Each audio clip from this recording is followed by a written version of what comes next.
After issuing the challenge to Russell to make the absolute beefiest, most heavy-duty, durable boot they are capable of making, they delivered with this 7-layer Beefy Russell mock. But it's super limited quantities. It might even be sold out by now. Check the links below just in case there's a few left around. And get yourself the most over-the-top, durable, ridiculously built moccasin that's ever been made. Check them out below. Red Wing versus Wolverine, two of the top brands in the workwear space that also make heritage goods, but also are notorious for having some really heavy marketing jargon, like the King Toe and the Contour Welt. So for the wide toe box series, we're going to compare one of the more popular wide toe box boots made by one of the more popular brands in Red Wing to another boot that's not necessarily in the wide toe box series, but I wanted to do this just to show how wide it actually was compared to a regular boot, because from the outside it doesn't look that much wider. So we're going to cut both these in half, run through our test to really figure out how wide is this boot actually compared to regular boot? How good is Wolverine compared to Red Wing? And where Red Wing's King Toe falls in this wide toe box series. Is it just barely wider? Is it as wide as the widest stuff we've seen? And what the hell is a Contour Welt? So first with the contenders, the brand is Red Wing, the style is the King Toe. They weigh 1 pound, 11 ounces. They retail for $245, made in Cambodia, unlike their heritage line that's made in the United States. And the way they position this is get exceptional comfort, durability, and performance from this waterproof medium duty boot and electrical hazard non-metallic safety toe protection that offers 44% more toe room than standard work boots. The rugged Red Wing leather upper and best-in-class oil and gas chemical and abrasion resistant made this style ideal for almost any light manufacturing, transportation, or general utility job. Yeah, it covered just about everything. But 44% wider, that's a pretty bold claim. Comparing it to the more regular toe box style, the brand is Wolverine. The style is the men's Overpass Carbon Max 6-inch boot. They weigh 1 pound, 13 ounces. They retail for $180, also made in Cambodia.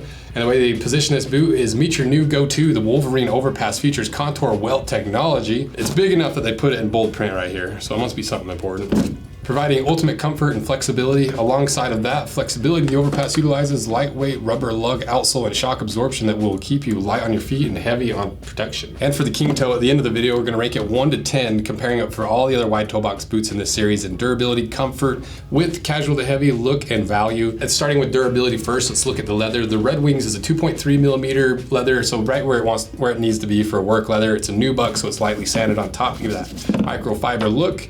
The Wolverine, on the other hand, is 1.8 millimeters, and it's pretty loose leather. It's got a lot of conditioner into it, but the majority of the boot's not even leather. The rest of it's this like fake looking weave that I think it's supposed to look like carbon fiber. You know, when I peel this up, I don't see any kind of material that's actually weaved over top. I think it's just pressed into it.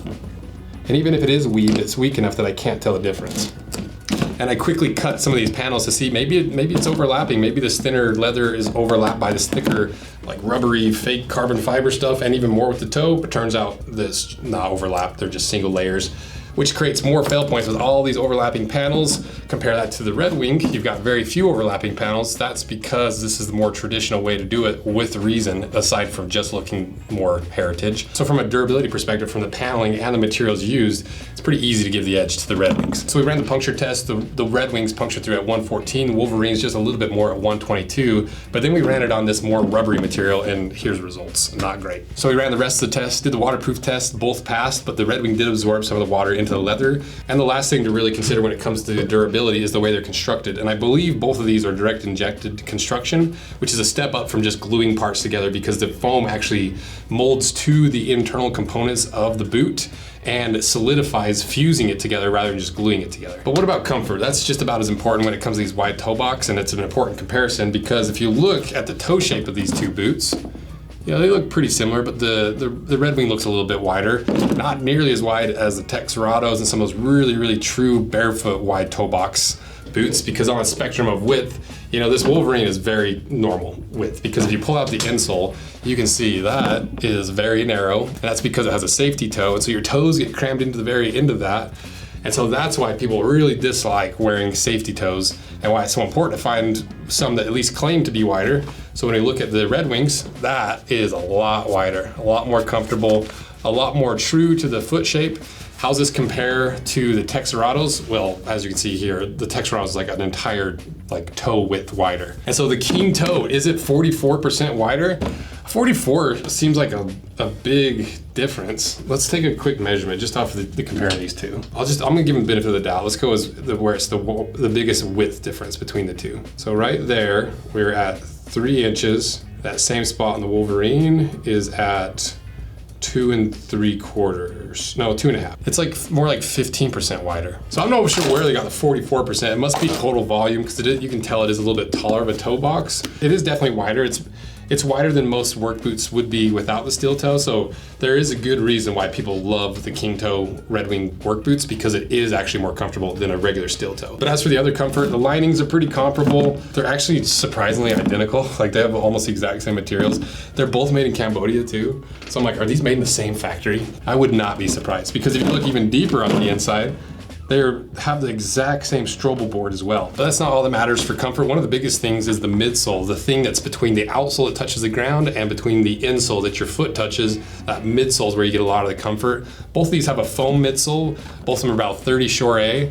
And so very soft, very squishy. When it comes to the contour welt, how was that different? Well, we took a durometer test and it seems like it's a little bit harder, more like 40 Shore A.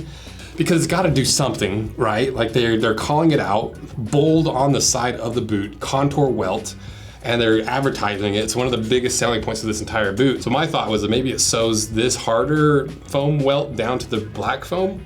It's hard to say, so we'll see when we get it cut in half. But one thing that's interesting about these Wolverines is I don't think the midsole stops. I think it feels like to me that half of this boot you're standing on the midsole, and then just these orange bits are harder rubber. Because this feels like you're just standing on foam, which would be crazy to have like a half rubber, half foam sole. Because I took a durometer test of these two materials, the black comes in at a 60 Shore A, the orange comes at a 75 Shore A. So at least at bare minimum, the outsole is different hardnesses. Whereas the Red Wings, this is a very different style of outsole from most of the Red Wings we've cut in half, because this is a TPU outsole. This is built a lot more like your light duty, like Chelsea work boots, like your Redbacks, your Blundstones, any of those that have this kind of semi-translucent, really soft outsole.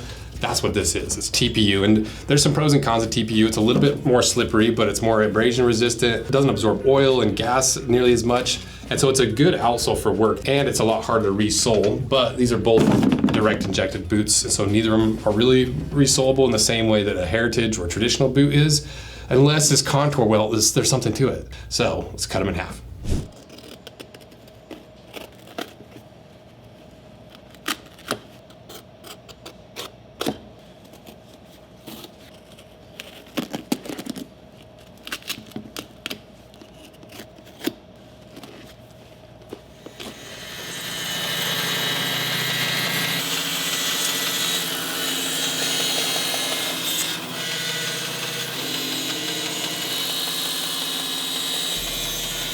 All right, we got them cut in half, so let's see what's inside the Wolverine and the Red Wing. And if you're not subscribed, push that little subscribe button. Check out our handmade leather goods we make right here in the shop by me and my crew. Our collaborations, it's taught me a lot about the industry.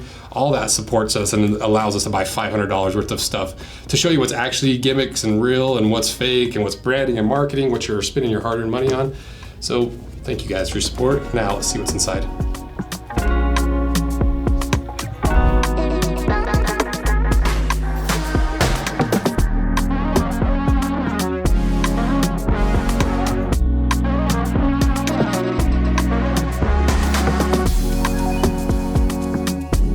So are they identical on the inside? No, I thought they could be a little bit closer to the same kind of look, but they still look similar. I would not be surprised if they're made in the same factory, but they're still different enough, because you can see with these Wolverines, you have the two different layers of foam. One is harder than the other one, but it doesn't do anything. The welt is completely fake. There's no contour welt. There's no welt about this, because you can see right here where that stitch stops and where it begins, and it's the exact same layer. It's not sewing anything together. So to call it a contour welt and build an entire branding concept around it, be like extra comfort, extra durability, contour welt. And instead all it is a fake stitch line that doesn't even sew multiple layers of foam together. It just goes through one layer of foam that doesn't actually do anything. And so Wolverine, just every time we do a Wolverine, I'm always shocked that it's just full of nothing but BS.